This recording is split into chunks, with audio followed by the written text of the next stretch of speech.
UFC mega fights. The fights that we really want to see as fight fans in 2025. Will they happen? What are the current situations with the fighters involved? That is what I'm going to be discussing in this video, because these are the conversations that have been circulating MMA platforms and the media outlets for some time, especially now as we near this summer and UFC 314 and 316 International Fight Week. And there's been a lot of conversations right now about what UFC mega fights will actually happen in 2025. And of course, I'm referring to only two of them really that could be made, that could be huge, massive fights for the promotion. And that's, of course, Jon Jones versus Tom Aspinall and Ilia Topuria versus Islam Makhachev. Now, Jon Jones versus Tom Aspinall has been more of a real conversation over the last couple months with a lot more traction in terms of why it makes sense. And then Ilia Topuria and Makhachev is more, rumors, and has only come into fruition in the last couple of days and like the last week that this super fight actually has been talked about. But I'm starting off this video by talking about Jon Jones versus Tom Aspinall. Where are we with this mega fight? That is probably the biggest fight the UFC could put on right now. Now, as I just mentioned, this fight seems to be more likely as a possibility, as it is the next fight that makes sense for Jon Jones to make, right? Like, Jon Jones got his legacy fight versus Stipe Miocic at 309. He got to do that. And he said he didn't want to retire. He said he still wants to fight. He's still around. And there's nobody else in the UFC, and I include Alex Pereira in that. There's nobody in the UFC that makes more sense for Jon Jones to fight than Tom Aspinall. It's Tom or nothing. Like Jon, if he wants to continue fighting in the UFC, he's got to fight Tom Aspinall. That's the only fight that makes sense for him. They're both in the heavyweight division. Tom Aspinall is the interim belt holder, and he also defended his title versus Curtis Blades at 304 on home soil. And yeah, Tom is the next in line. He's a breed of heavyweight we have never seen before. His average fight time is, less than a minute? Some crazy statistics. He has some of the craziest statistics that you could check out on the UFC website. And Tom, he's young. He's the next generation. He's the next breed. Jon Jones, of course, we know the legacy that he has. One of the greatest fighters of all time. Not one of, probably the greatest fighter of all time. Of course, Dana White's pound for pound number one, although Dana just recently, kind of gave it to Islam after Islam's performance at 311. And we all know what Jon Jones is for the sport. We all know how great he is. But it's time to give the younger guy a shot at potentially capturing that greatness of beating you. And that's what we want to see. We want to see the heavyweight champion of the world defend his belt versus the interim heavyweight champion in Tom Aspinall. Jon Jones came to this division to test himself. He's always been a light heavyweight. He dominated that division. He comes in, he beats Cyril Gane, gets the belt, gets injured, but then comes back and beats Stipe Miocic in a masterclass performance. But it was against an old, deteriorating Stipe Miocic to defend the belt. And this is the only fight that makes sense. So let's just look, at Jon Jones right now. This guy, right, 28-1. 11 wins by knockout, 7 wins by submission. Just, the resume speaks for itself. Jon happens to be, at the time that I'm recording this video, only a couple hours ago, Jon Jones, of course, faked the media and his followers on Instagram. He said yesterday that he had a big announcement that he was going to, and, of course, wanted to build up that excitement and attention that there might have been possibly some kind of fight announcement. But, of course, no. It was just a marketing tactic.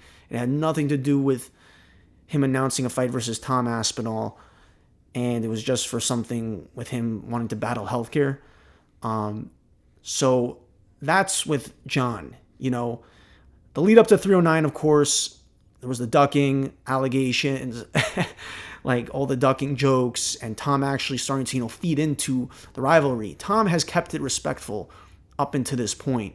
He's been very respectful. I don't know what, Jon Jones is looking at to try and, get in his head that Tom is this arrogant, snobby young kid who's, of course, at the end of the day, Jon Jones is Jon Jones, so Tom's going to try to make a name off himself by beating him. But I don't know. I think Jon's just creating in his head all these things about Tom Aspinall that aren't true. Tom has always kept it respectful. If you saw the video of when Tom, met him at a meet and greet or whatever that was, Tom kept it very respectful. And Jon was saying all these things at the press conference. And yeah, it did not look good for Jon Jones, who's supposed to be the baddest man on the planet. And Tom Aspinall is 15-3. He's coming off a great title defense off Curtis Blades by what was it? It was basically a knockdown or TKO. He defeated him, and that was unbelievable the way he did it in such quick fashion. Tom Aspinall has run through the upper echelon of the heavyweight division. He beat Volkov, Sergey Pavlovich, Curtis Blades. Really, the only heavyweight guys that stand out now for him to beat are Cyril Gane and maybe, Jailton Almeida. If Jailton Almeida could, win in a number one contenders fight with Cyril Gane or Volkov. The heavyweight division in general is just, it's really not good. It's a bad division. It's really not that exciting. And this fight right here, Jon Jones versus Tom Aspinall, is holding up the entire division. It just needs to happen already. Dana White said he 100% guarantees this fight will happen. So when he said that, I'm like, okay, it's a done deal. Dana White's saying 100% guaranteed. But who knows? I'm sure Dana White has said, a couple times, he was sure of something happening and it didn't exactly fall into place.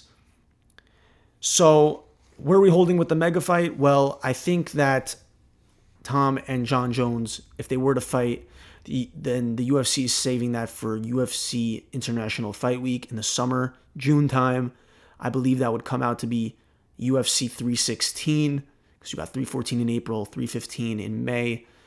That's how I think the fight would debut on UFC 316. And of course, it's the biggest fight that the UFC could make. It's just, I don't know.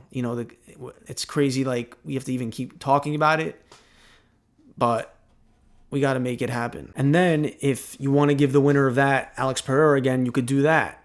Give the mega fight after the mega fight, where the winner faces Alex Pereira, and Alex Pereira, assuming that Alex Pereira moves up to heavyweight after beating Magomed Ankalaev, and would try to become a triple division champion, which would just be insane. But in that situation, I feel like people would take whoever the heavyweight is on that side of things, whether it's Tom Aspinall or Jon Jones, just being bigger and having more of the grappling background.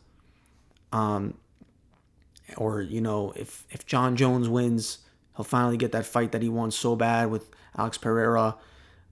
And if it's Tom Aspinall, that'd also be amazing. And, it needs to happen, though. Jon Jones, before he retires, of course, he could ride off in the sunset now and have that legendary career. But give the fight fans what they want. If you still want to fight, this is the only fight that makes sense for you.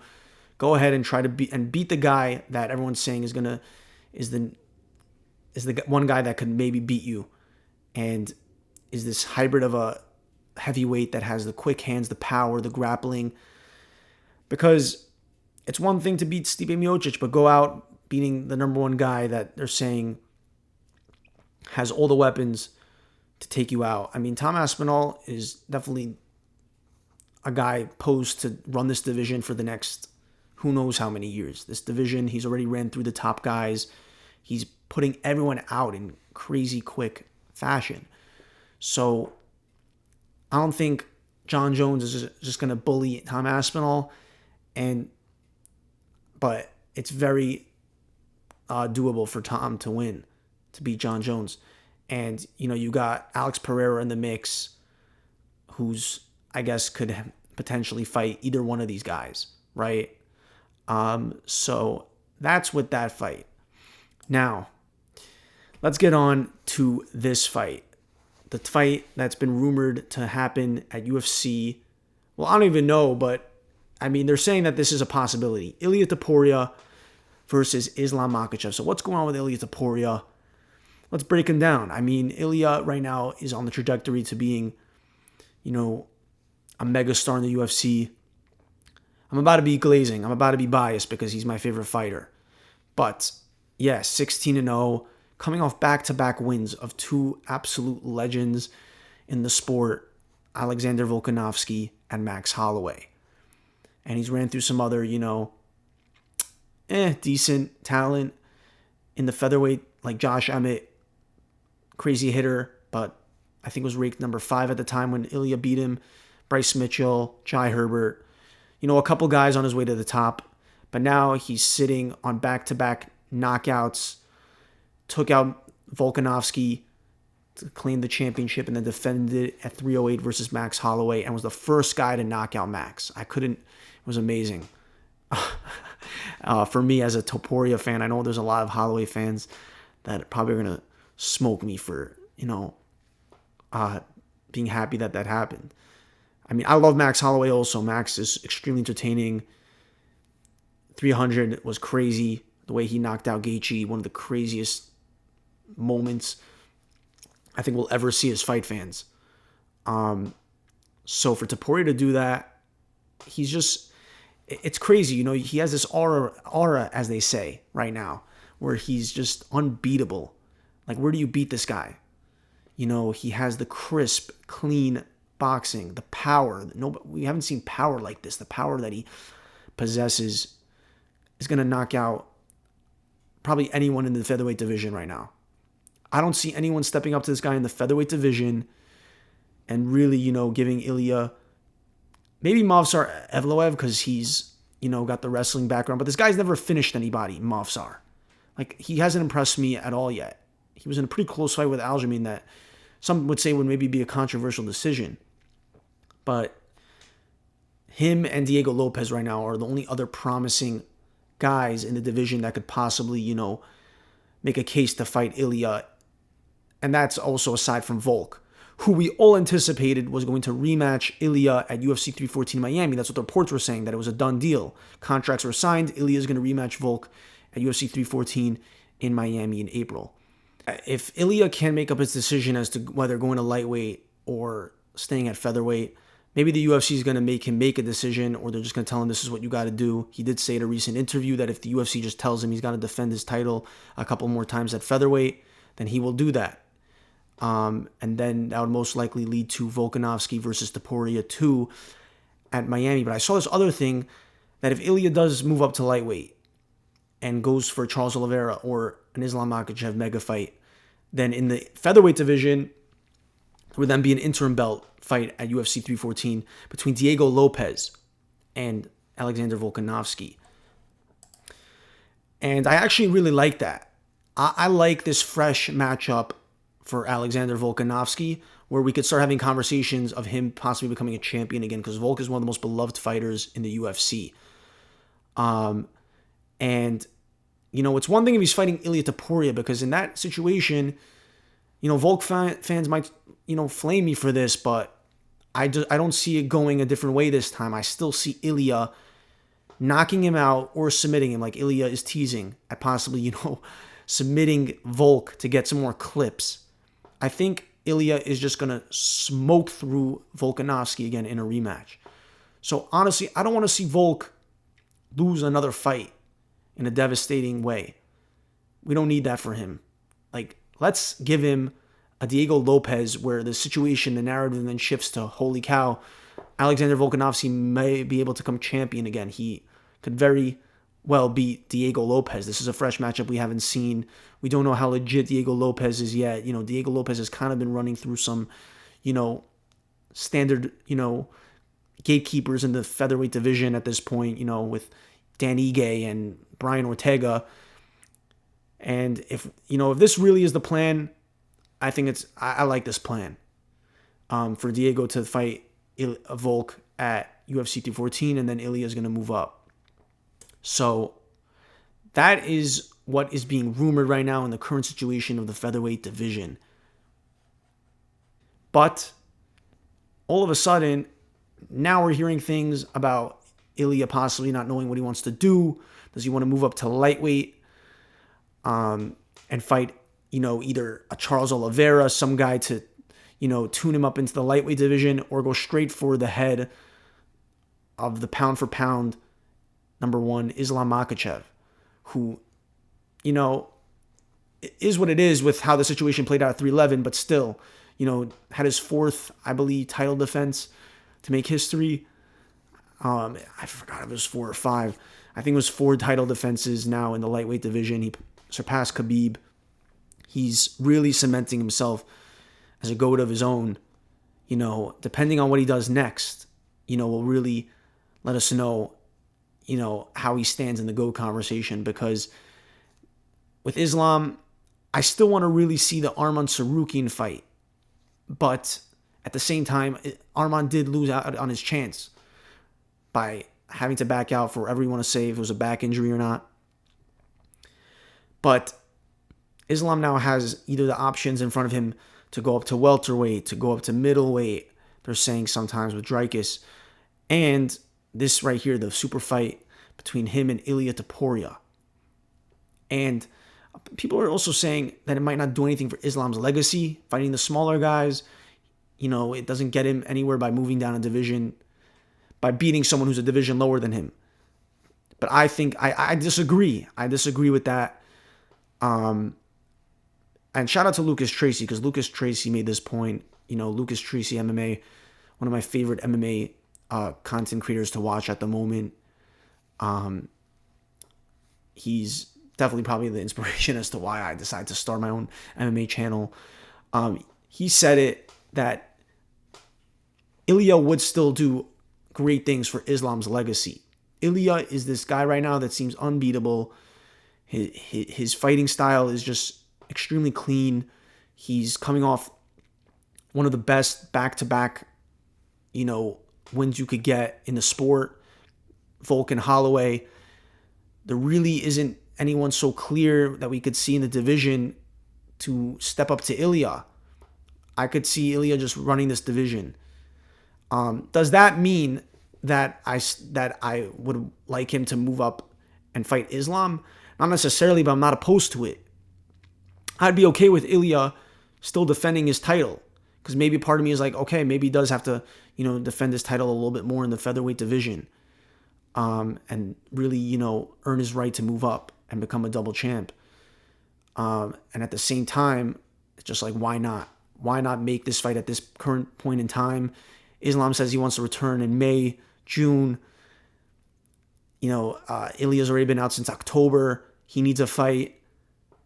If we can make this super fight happen, because really we haven't had a real mega fight in so long in the UFC, really since Khabib and Conor McGregor.